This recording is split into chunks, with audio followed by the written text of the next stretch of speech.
forth. You are always calibrating and recalibrating positions. You are assessing a balance between your priorities and what the other person or other country desires to have. You are cognizant of your sensitivities and respectful of each other's sensitivities. So one has to be very pragmatic, very practical, very forward-looking when you're negotiating free trade agreements. And I have been badgered by the press the last few days. But I suspect you wouldn't have got anything so far out of me. And neither are you going to get anything until any negotiation gets completed. It's best that one does not discuss that, and certainly not in public, because more often than not, rather than helping, it can only harm the discussions. Misrepresentations can occur. Misreporting is certainly a given, with due respect to the friends in the media. Sensationalism and headline grabbing will then take over the actual negotiations. Then the negotiations will not be in our room for the best interests of everybody, but negotiations will be driven by like you have the media trial, we'll have media negotiations going on. So we'll not push you on the negotiation, sir, but the first tranche, fall of 2025, is what we know. Are we on track, sir, after Mr. Lynch has concluded the first round of talks here in India? Does it seem to be that India and US are on track to at least conclude the first tranche of an agreement by fall of 2025? We are always on track. And our effort is that the train should never get derailed. Just like in a aircraft, there may be occasional turbulence when the pilot tells you to strap your seatbelt. And then after a few moments, it goes away and you're back to normal and you can even use the restroom. Yes, sir. I know you're talking about the commander and the pilot. We know the commander is completely in control, and so is the pilot in this case. If I may complete, and ultimately, the commander takes you down to a safe landing, and then you have many, many, many, many more safe and successful travels to do, as we all do. Well, let's hear it for the commander and the pilot. Well, of course, the pilot is here with us. The commander was here with us yesterday. But, so we'll be happy to... I can assure you the commander is completely in command. He knows what is best for India. And you have seen the astute leadership he has demonstrated over the last many years, over a decade now, more particularly in the current discussions. So you can rest assured that the country is in very safe hands. No, we have no doubt in that, sir, and we are absolutely sure that we are in very safe hands. What Prime Minister Modi also said yesterday, sir, was that India has actually grown from being a global market to a global manufacturing hub. And that is pretty much something that is being driven by you, by your ministry. Give us your vision, your views on how the manufacturing sector is poised to grow from here, sir. I think with the advantages that India offers, the fact that we are a democracy where the rule of law prevails, the fact that we are a young nation, aspirational young nation, our average age is only 28.4 years, expected to continue to be young for the next 30 years. The fact that today we produce the highest number of STEM graduates anywhere in the world, and 43% of them are women, providing diversity to our development agenda. So democracy, providing the rule of law, demographic dividend with an aspirational young population bringing talent and skills, our diversity, the demand that 140 crore Indians bring to the table, domestic demand, which helps us make manufacturing at scale a success story. And that scale makes us competitive in the world market. So it's, as I said in an earlier program today, that these are like beads in a necklace. What we have in India is a story which has several dimensions. The fact that we are looked upon as a dependable nation, a trusted partner who delivers. So look at the number of Ds that are making India a compulsive destination for manufacturing. Our democracy, our demographic dividend, our demand, our dependability, our diversity makes us the right destination. Absolutely, sir. I would like to open the floor open for questions, but until that, sir, we also have a session. You are talking about India's young population. During the day, we also have a session on skilling, reskilling, education, and I think GCC has become a very important factor in employment generations. Just tell us, sir, what is India's roadmap for GCC? What is India's roadmap for really going ahead and creating jobs? Because at one level, there are fears that AI is going to take away, eat away jobs. At another level, there's a debate that AI is going to create jobs. And here we are talking about GCCs, which will be using AI to perhaps create jobs. So tell us about the GCC vision for the government, sir. One thing I can very categorically state, AI will change the nature of job. And therefore, reskilling becomes very important. Remaining abreast with technology is the order of the day. And young India has the advantage that we have a fertile ecosystem, a very, very new ecosystem where we can leapfrog to adopt the most modern technologies. I don't think AI will cost us jobs. It's like that old debate when computers came in. It will only change the nature of job. End of the day, the human mind will always prevail. The best of technologies are made by a human being. And ultimately, the human mind will always be a step ahead of any technology that the world or anybody may produce. As regards the GCC, I think this is one of the learnings from COVID that has helped the GCC ecosystem prosper in India. Take, for example, what happened in COVID, where we all moved into working from home in large measure. A lot of the work that our talented young boys and girls do moved to homes. Of course, the government created the ecosystem, so I remember overnight we moved broadband into people's homes. Overnight we gave permissions even from special economic zones or export-oriented units for allowing all the flexibilities that COVID desired or needed. Factories were given flexibility, particularly export-oriented units. We handheld them. We had 24-hour helplines so that every commitment our factories had made to anybody in the world, we would meet. Why do you think we are called a trusted partner of the world today?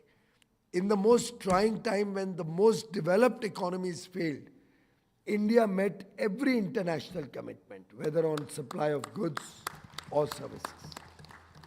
Every international commitment we met on time, without any disruption in service. That dependability tag that we have got today is the reason we have now 1,700 plus GCCs in India, providing employment to millions of young men and women. I mean, the other day a company came, they said they have close to 300,000 boots on the ground. They have 300,000 employees in India. So, and with COVID, the world recognized now we don't need to fight over H-1B visas anymore. Because rather than moving so many people all over the world, that same job can be done sitting in India. And friends, look at the economically beneficial position India is in now. Our talent doesn't go out of the country. The brain drain stops. We retain our talent in India. It's helped our startup ecosystem come up with huge new ideas, big ideas, innovative ideas. The money that we earn through our GCCs helps us earn precious foreign exchange in India. Now suppose these 300,000 working for this international MNC would have worked in different parts of the world, that much talent would have gone out and they would have earned in their local place. Only 300,000 families would have benefited. Now all those 300,000 working in India pay their taxes in India, consume goods and services for their daily needs, housing, food, clothing, everything in India. They save in India, they invest in India. The company pays its taxes in India. We earn foreign exchange, that the services these 300,000 people provide to the world. We earn foreign exchange. Our services exports are growing at almost double digit. Another couple of years, our services export will be equal to, if not more than, our merchandise export. And as Michael Porter had said, every country has its own competitive and comparative advantages. Our advantage would be in a different area where we will benefit. Our advantage in manufacturing will be in certain areas where we will benefit. As we engage with AI and modern technologies, we'll benefit. So I think we are in a sweet spot. I hope all of you will benefit from that. Yes, sir. So, to your point, Mr. Goyal, we actually have a gentleman from Germany who's setting up a GCC in India. This is a Porsche company called MHP Consulting. I just give it to Mr. Bernd Horman to talk a little bit about what they plan to do in India. Warm welcome to you, sir. Thank you very much. Dear Honorable Minister, dear Barun, thank you very much for the possibility to be here today. Thank you very much for your supportive words, and exactly what you say is what we are going to do. We will open, or we just to open in Bengaluru, an IT company as a subsidiary of MHP, which is a 100% company of the Porsche car manufacturer. My name is Bernd Hermann. I did the same last 15 years in Romania. We opened up a company there, and the next logical step was to go where the right place is, and this is India. So we are starting in India our activities now this year, and this was always my journey of global delivery. And what I really see now in the last years, it's not anymore nearshore, offshore. IT happens in India, and this is the idea we have at the moment. So we found very good conditions in Bengaluru. My question is towards you. What can we expect in future as support from your side? Not particularly for the particular companies, but in general for the industry and for the infrastructure. Our effort is to focus on ease of doing business. Our effort is to be more welcoming to investors, both domestic and international. Our effort is to make sure that we can improve the infrastructure, which includes our digital infrastructure. So we are already, probably the world's fastest rollout of 5G is happening in India. And we already started work on a 6G bed, so that we remain most contemporary and help companies like yours which need that high-speed connectivity to get at affordable prices. In fact, the price of broadband in India would probably be 1/10 of what it would be in Germany or anywhere in Europe, if not even less than that. So I think our effort and our support would be in the form of being more welcoming, with an open door policy, hand-holding you through Invest India. If you have any issues where you need help with the government or with any other body in the country, our effort will be to ensure that the rule of law prevails, which our democracy proudly flaunts. Another D, by the way, the rule of law that democracy provides, where there will be non-discrimination with domestic or international investors or between businesses. You always have the confidence that justice would be at your doorstep, justice would be available to you. And that's a big comforting factor, that you cannot be discriminated against, you cannot be wronged. And justice will always be available. You have a vibrant media, very ferociously independent judiciary, a responsible bureaucracy which has to work within the ambit of the law of the land and the constitution. And what Prime Minister Modi is bringing to the table is another D, and that's decisive leadership. Willing to take strong decisions to transform the nation, reform our processes, and help you perform. Thank you. Thank you very much. So from somebody who's building a GCC in India to perhaps somebody who may end up constructing one, sir, I'd like to introduce to your left is Mr. Abhishek Kapoor. He's the MD of Purvankara Group, based out of Bangalore. I think he has a question for you.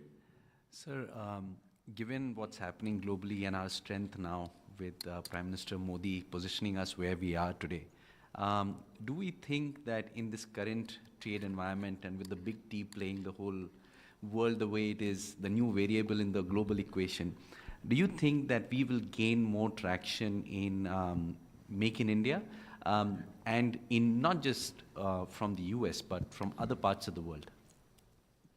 Well, I think every country always has to protect its own interests. Just like we have India first, I think every country has the right to protect its national interest. We see nothing wrong in America first. We will take care of India first. And as the Honorable Prime Minister said, together we are a force multiplier. Two democracies, large democracies, one very large, the world's largest economy, one aspiring to become the third largest in the next 2.5 years. Fastest growing large economy with a big talent and skill pool, which complements the American growth story, which is not confrontational, which is not in competition, because what the US with an $82,000 per capita economy can produce is very vastly different from what India with a $3,000 per capita income can offer. So we are actually two economies that together can do wonderful things, big things, and that is the effort and the direction in which President Trump and Prime Minister Modi, when they met in February, decided to work going forward. And that is what I can see before my eyes unfolding in the coming months and years. So talk to us about the synergies or the disparities that you feel right now in the auto sector globally. At one level, the entire world seemed to be converging towards moving to electric mobility. And now there seems to be some divergence because US is back to drill, baby, drill. And India still goes on the mission of 30 at 30. So do you think there is perhaps scope for understanding where the world is headed when it comes to mobility? While of course we have a serious challenge before us in terms of climate change, and India is at the forefront of the global effort to address this serious challenge, and we shall continue to be so. India does not want to be a problem, we want to be a part of the solution. And way back in 2015 at COP21, we found that the whole world had different priorities and different concerns.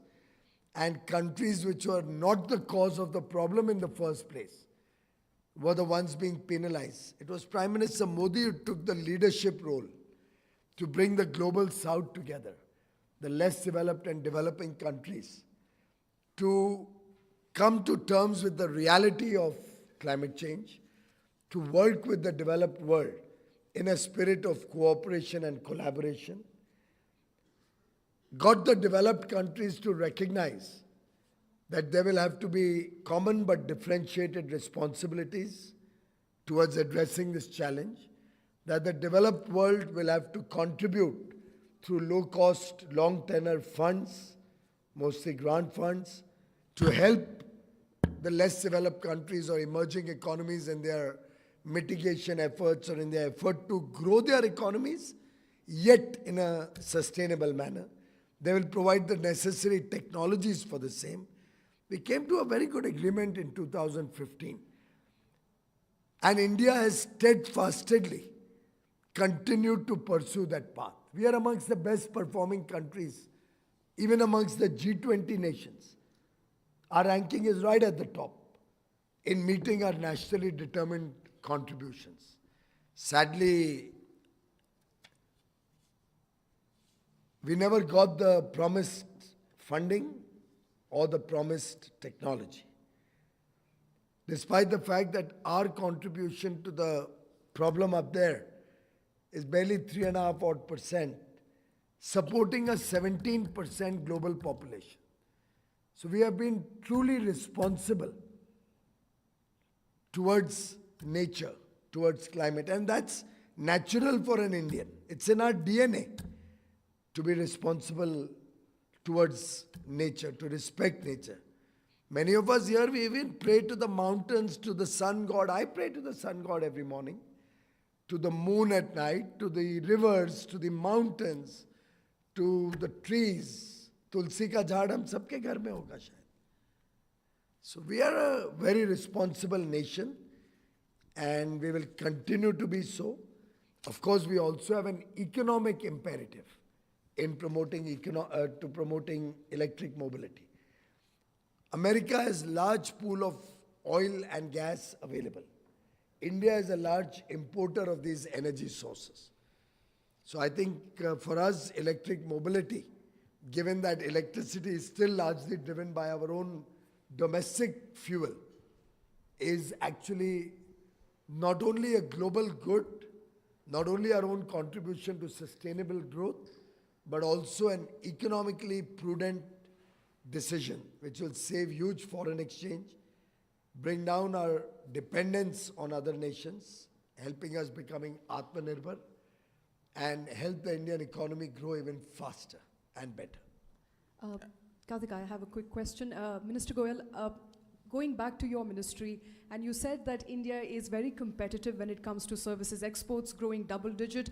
But I think one of the problem areas is when it comes to goods. The challenge, of course, is to make goods more competitive when it comes to exports. How are you dealing with these two priorities? On one hand, you have a strength and you're working towards that, but at the same time, India wants to make its exports more competitive, goods exports more competitive, at a time when we talk about tariffs, retaliatory tariffs, and there is also a need to bring down import duties on some of these imports into India. How are you balancing your priorities? Well, I think I've myself been in the manufacturing business for nearly 2 decades. From a very young age, I started when I was only 17. And I tell you, I've gone through all of the problems that the 80s and 90s manufacturers in India had to go through. And our own effort, and particularly from our own learnings and memories of the old days, is to make sure that manufacturing in India truly benefits from our ease of doing business effort, our effort to be more trusting of business persons, more respectful towards honest businesses, our effort to attract manufacturing at scale. You know, that speed, skill and scale, which Prime Minister Modi had introduced when he was the Chief Minister of Gujarat.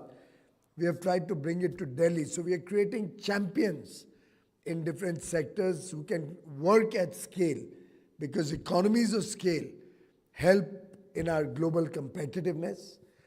We also believe that the mindset of Indian manufacturing is undergoing a metamorphosis. For example, quality.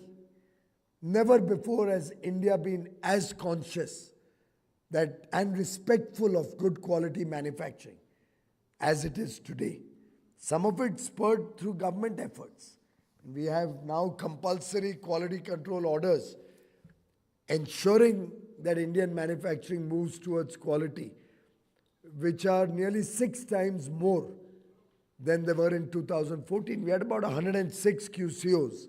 Today, probably 650 or 700 QCOs in the country, and rapidly growing.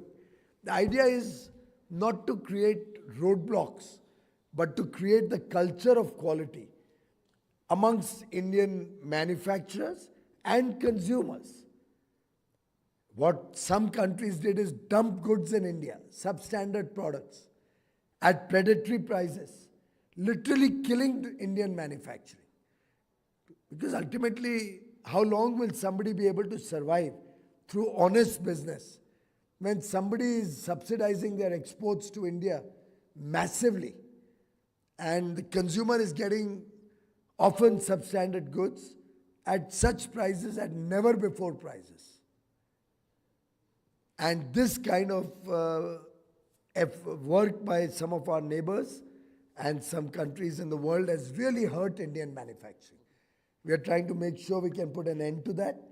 We are hand-holding and supporting Indian manufacturing through these turbulent times. And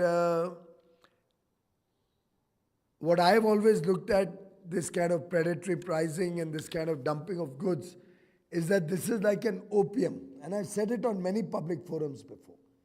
We have to wean away the Indian consumer from this opium also. Because this then becomes ingrained in the Indian consumer's mind. He doesn't recognize that the Hawaii chappal that he buys or a footwear that he buys may look seemingly cheap, but is only going to last him a few months. But if he buys a good quality product, and quality is never expensive. Quality is not difficult to maintain. In fact, maintaining quality, you reduce waste, you can get better scale, you can capture bigger markets, and ultimately a quality product will always be cheaper than a low quality product. But it's that education and that understanding that sometimes becomes difficult, which we are trying to take and get the whole Indian ecosystem to absorb. And Before I let you go, sir, can I just ask you one final question about good quality manufacturing? Just one sec, sir. Good quality manufacturing of Tesla cars or BYD cars happening in India anytime soon, sir? everything that we will do will be in national interest. Thank you. Thank you so much for your time, sir.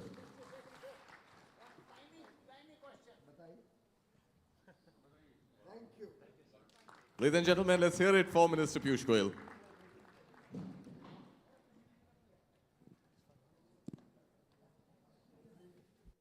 Aditya, I'll request you to continue from where you picked up and conclude. We will be moving to the next session from here.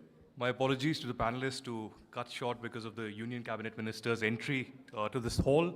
But yes, we were talking about tariffs, and he is the man in action negotiating